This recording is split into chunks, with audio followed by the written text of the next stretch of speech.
the issue is that why have they not been paid? The selection process started in December. Now we've gone through each of these local government by capturing their data. People must understand it's not a welfare, it's not a giveaway money. It's not a giveaway money. I think it's Freddie Douglass that once said that you may not get everything you pay for, but you surely pay for everything you get. And if that is true, you must earn money. You get paid for work done. Like in Edo State, for example, they were assigned on the 15th of February. Therefore, the 15th of March is the ending of 1 month job done. Then we'll begin the process because we have supervisors in each of the local government that ensure that these people comes out. What are they supposed to do? Cleaning of the street, helping to control traffic, but helping to maintain public market, public places. It could be public schools. It could be market, cleaning of the gutters. We have since given out equipment, wheelbarrow, shovels to these young men and women. Yes, those who said it's a PDP program, maybe they were expecting Mr. President to appoint non-AC members, the same thing they're asking for Mr. President, they are not doing in their various states. Okay. Now, as far as I'm concerned, this program is for all Nigerians. However, Chibele, if you are a matron of a school and you are cooking for 100 children, there is food for 100, and 3 of your own biological children happen to be sitting among the 100, you can, of course, look at the 3 children first. It does not in any shape or form means that the remaining 97 are not going to be fed. They will also get the same equal amount of food. So they're looking at the party members first before other people come in? What I'm trying to say, if, for example, I know you, and you come here, you are a member of the committee, and I can be wrong. If I'm giving you the opportunity to be a member, and I'm leaving Mokbe out, because Mokbe is an ACN. But if you are an ACN, you are a PDP, you are ANPP, and you happen to be in front of the line, oh, why are you attending the PDP man first? I don't know if you are following me. You probably got there first. Then you have a legitimate claim. If at the end, I say, oh, 3 of us came. How come you only took Chibilen and left out Mokbe and the rest of them? Is it because we are ACN member? And I'll tell you, this program is on air. Last time I was on television in Benin, somebody phoned in, abusing me, to saying that, yes, it's an ACN member, is yet to be paid. And my response is that if someone who has that level of hatred for me can be a beneficiary, what does that tell you? All right, some of the activities that you just highlighted of Shopee happen to be complementing functions that already exist. Is that correct? Not necessarily so.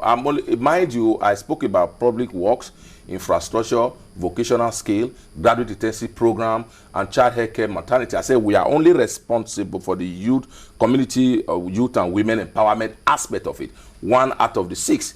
The other 6 programs I'm not authorized to speak on, but they are in existence in all the states of the Federation. Okay. But the one I'm talking about is the community, youth and women empowerment program. Now, 10,000 may not be that much, but it's something.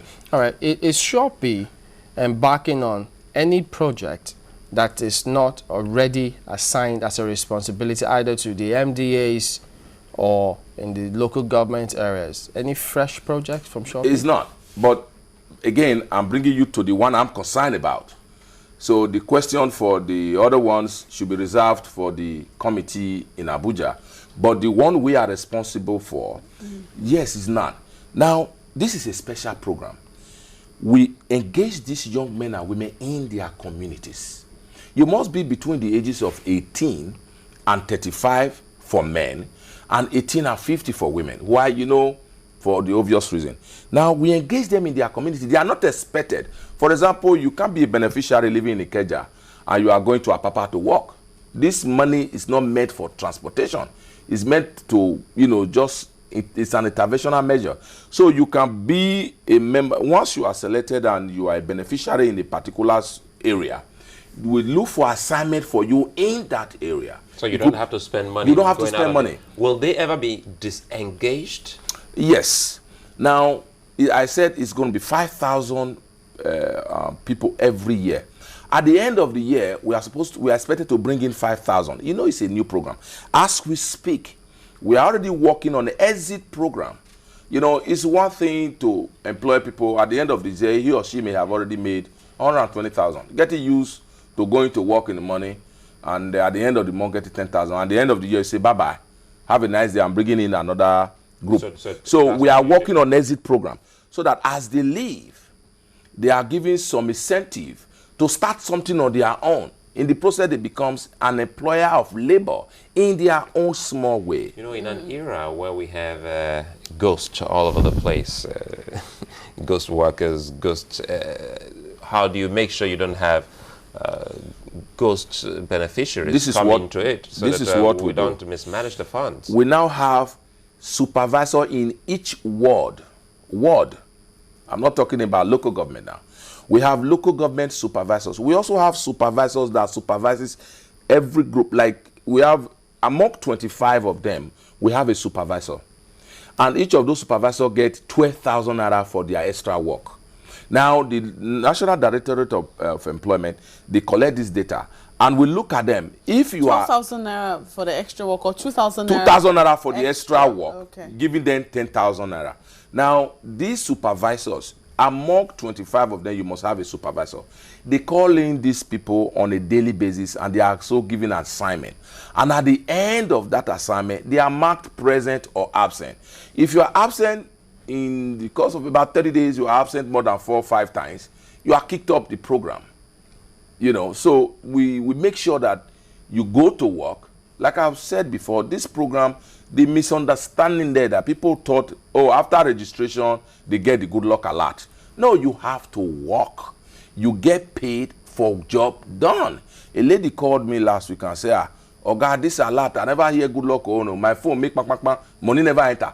I said, well, madam, if you go to a place, if I come to Channels TV in December and I apply for a job, it's up to Channel TV to look at the length of time it's going to take to look at my credentials and all the necessary procedures. And at the end, when I'm called on to resume duty, my payment starts from that day. Now, the beneficiaries in Edo, theirs starts on the 15th of February. I must use this opportunity to say this, that the chairman appointed by Mr. President to run this program, the 6 zones of the Federation, they are men of proven character. Look at the vice president whose office supervises this program. Look at Okoje Ewela, the financial wizard of our time, who was initially in charge. She's a no-nonsense woman. No, look at the Minister of Labor now. There's just one question, sir. Are all the chairmen in the geopolitical zones card-carrying members of the PDP? Well, it's like asking Governor Adam Oshomole right now, say, look, my friend, all your commissioners are ACM members, or asking Fashola of Lagos, all your commissioners are ACM members. Okay, so what you're saying... I don't know. Yes. I cannot categorically tell you that they are card-carrying members. Okay. But I can tell you that in ACN, in PDP, you have men of proven quality and character that are capable of doing the job. And by the way... Of course, without prejudice to that. Without prejudice. Of course. But the question we're asking, without prejudice to their integrity, we're asking because you say you're the chairman of the chairman. Absolutely. Are all the people who you preside over, your co-chairmen, are they also members of the PDP? Yes, they are members of PDP in their various ways. You know, look, there are a few, maybe 1 or 2 are not even members of the political party at all, but the majority of them are members of PDP who've held position in on various levels, like our man from Anambra is a former speaker, the man from Oyo, Larry.